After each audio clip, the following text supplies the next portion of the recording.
तो स्वागत है आप सभी का स्टेट पीसीएस क्लासेस में और डेली करंट अफेयर के इस सेशन में। तो आज हम 8 अप्रैल 2025 का करंट अफेयर डिस्कस करने वाले हैं। तो आज के इम्पोर्टेंट क्वेश्चंस को देखते हैं और आगे बढ़ते हैं। पहला क्वेश्चन है कि नोमेड पासपोर्ट इंडेक्स 2025 में भारत को कौन सा स्थान मिला है। तो नोमेड पासपोर्ट इंडेक्स में भारत को 148वां स्थान मिला है कोमोरोस के साथ में, जो कि कोमोरोस की भी रैंकिंग मतलब सेम ही है। और कितने देशों के बीच में, तो 199 देशों में से 148 रैंक जो है भारत को मिली है। टॉप पे कौन है, तो टॉप पे जो है आयरलैंड है और लास्ट कौन है, लास्ट अफगानिस्तान है। और ये किस आधार पर दिया जाता है वीज़ा इसका, तो इसका आधार है वीज़ा फ्री एंट्री, इसका आधार है।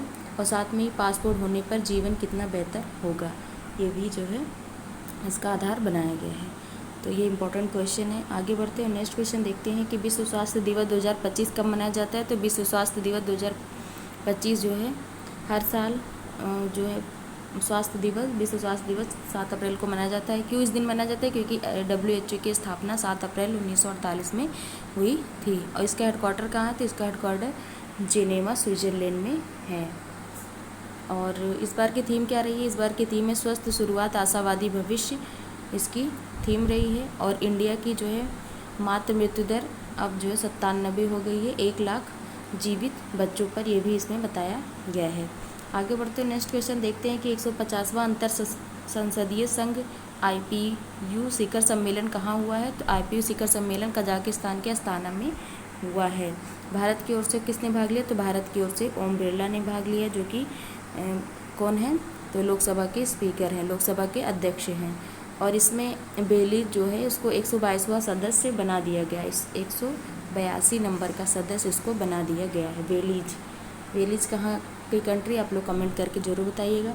और उसके बाद क्या भारत कभी इसका मेज़बान रहा है, तो हाँ, भारत इसका 2 बार मेज़बान रहा है। 1969 में रहा है और 1993 में रहा है। पहली बैठक इसकी कहाँ पे हुई थी, फर्स्ट बैठक 1889 में पेरिस में हुई थी अंतर सदस्यीय संघ IPU शिखर सम्मेलन की। तो इस बार जो है याद रखिएगा कजाकिस्तान अस्ताना में हुआ। ये सब आगे क्वेश्चन RO PCS में बनने वाले हैं।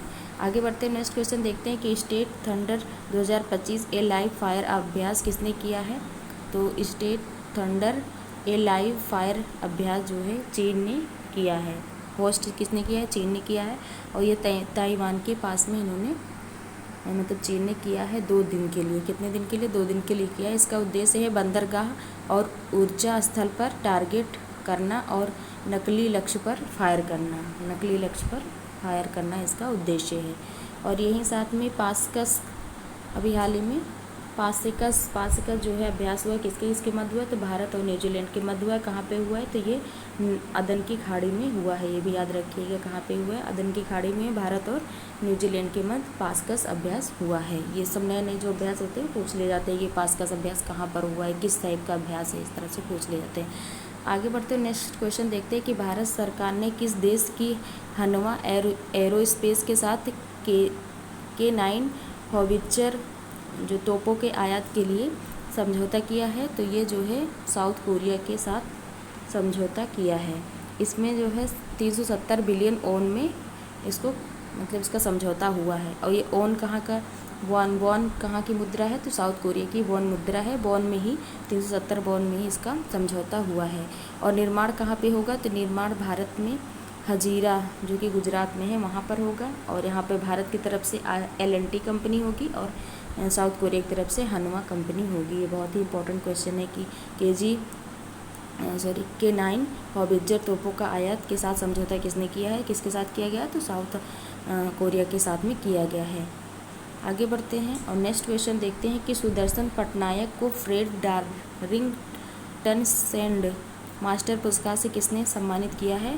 तो ये इंग्लैंड ने सम्मानित किया है। इंग्लैंड जो है, इंग्लैंड के ये मूर्तिकार थे जो कि उसमें मूर्तियाँ बनाते थे। और सुदर्शन पटनायक जो हैं ये पहले भारतीय बन चुके हैं जो कि इनको यह पुरस्कार मिला है। और ये जो है सैंड पर मतलब रेत पर चित्र बनाने के लिए मिला है। और इनको सुदर्शन पटनायक को पद्मश्री अवार्ड भी मिला था। कब मिला था, 2014 में इनको पद्मश्री अवार्ड भी मिला था। तो ये इम्पोर्टेंट क्वेश्चन है कि सुदर्शन पटनायक को फ्रेड डार्लिंगटन सेंट मास्टर पुरस्कार से किसने सम्मानित किया है? तो इंग्लैंड ने सम्मानित किया है। और ये तो अलग से है कि फ्रेड डार्लिंगटन कौन थे? मूर्तिकार थे इंग्लैंड के। आगे बढ़ते हैं, नेक्स्ट क्वेश्चन देखते हैं कि किस राज्य के नोलन गुरेज संदेश और राथुनी पागल चावल को भौगोलिक संकेत मिला है? इसका नाम ही अजीब सा है, राथुनी पागल। ये पश्चिम बंगाल का उत्पाद है जिसमें लोनेन गुरेज संदेश प्लस राथुनी पागल को चावल को जो है जीआई टैग मिला है। ये जो लोनेन गुरेज संदेश है ये ताज़ा छेना प्लस गुड़ से बनाया जाता है, जो कि इसको ठंडियों में खाया जाता है। कब खाया जाता है? ठंडी में खाया जाता है, ठंडी में खाया जाता है। और इसके पहले भी पश्चिम बंगाल के जो गोविंद भोग चावल और काला नूनिया चावल, इसको भी मिल चुका है जीआई टैग। इसको भी याद रखिएगा, ये चावल की प्रजातियां हैं, ये गोविंद भोग चावल और काला नूनिया चावल। आप लोग को पता है कि पश्चिम बंगाल में क्लाइमेट ऐसी होने के कारण वहाँ पर चावल की खेती जो है कई बार की जाती है, वहाँ के जो स्थानीय लोगों द्वारा, और कई बार वहाँ पे खेती की जाती है। तो इसलिए वहाँ विभिन्न प्रकार की प्रजातियों मतलब चावल की वेराइटीज़ पाई जाती हैं और उगाई जाती हैं वहाँ पर। तो इसी प्रकार यहाँ के अधिकतर चावल को यहाँ के जीआई टैग प्राप्त हुआ है। आगे बढ़ते हैं, नेक्स्ट क्वेश्चन देखते हैं कि केंद्र सरकार ने किसे अमूर्त सांस्कृतिक विरासत की राष्ट्रीय सूची में शामिल किया है? तो अमूर्त सांस्कृतिक विरासत की राष्ट्रीय सूची में, अभी राष्ट्रीय सूची में शामिल हुआ है, अभी जो है अमूर्त सांस्कृतिक धरोहर में शामिल नहीं हुआ है। तो ये पुरी की जगन्नाथ यात्रा और कटक की बाली यात्रा को, जो कि ओडिशा की है, इसको राष्ट्रीय सूची में शामिल किया गया है। और 15वां नंबर का गरबा जो है ये 2023 में अमूर्त सांस्कृतिक विरासत में शामिल हुआ है। और कुंभ मेला भी अमूर्त विरासत में शामिल हुआ है, जो कि 2017 में शामिल हुआ। और योग और नवरोज जो पारसी समुदाय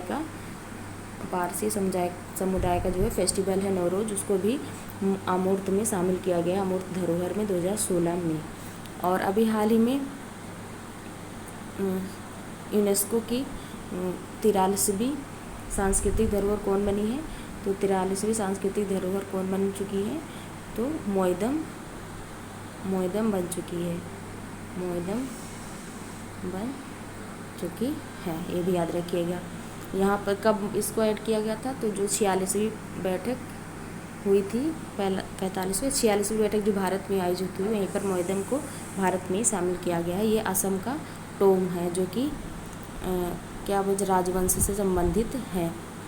आगे बढ़ते हैं, नेक्स्ट क्वेश्चन देखते हैं कि मिताथल एंड तिघराना हड़प्पा स्थलों को किसने संरक्षित पुरातात्विक स्मारक घोषित किया है? तो मिताथल और तिघराना जो हड़प्पा स्थल को हरियाणा ने शामिल किया है, किसने संरक्षित पुरातात्विक स्थल में शामिल किया है। यह जो है 4400 वर्ष पुराना है। कितना वर्ष पुराना है? 4400 वर्ष पुराना है। तो ये जो है हड़प्पा स्थल है। आगे बढ़ते हैं और आज का लास्ट क्वेश्चन देखते हैं। भगोड़ों को ट्रैक करने और लापता बच्चों को खोजने के लिए क्या नाम है इसका? GPDRASTI कार्यक्रम किसने लॉन्च किया है? तो गुजरात पुलिस ने इसको लॉन्च किया। इसका उद्देश्य है कि जो लापता हैं और उनको खोजने के लिए, और भगोड़ों को ट्रेस करने के लिए कि जो भाग रहे हैं, कहाँ पे गए हैं, उनको ट्रेस करने के लिए। और इसमें क्या होगा कि ड्रोन का यूज किया जाएगा। इसमें प्रमुख शहरों के जो एंट्री और एग्जिट पर इसकी नज़र रहेगी। जो ड्रोन लगाया जाएगा वो जहाँ से शहर में एंट्री की जाती है और जहाँ से एग्जिट की मतलब बाहर जाया जाता है, वहाँ पर इसकी नज़र रहेगी।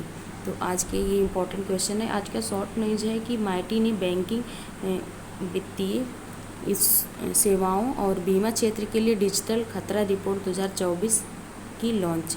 तो माइटी ने बैंकिंग, वित्तीय सेवाओं, सीमा क्षेत्र के लिए डिजिटल खतरा रिपोर्ट को जारी किया। 2024 की ये रुपये उसको लॉन्च किया है।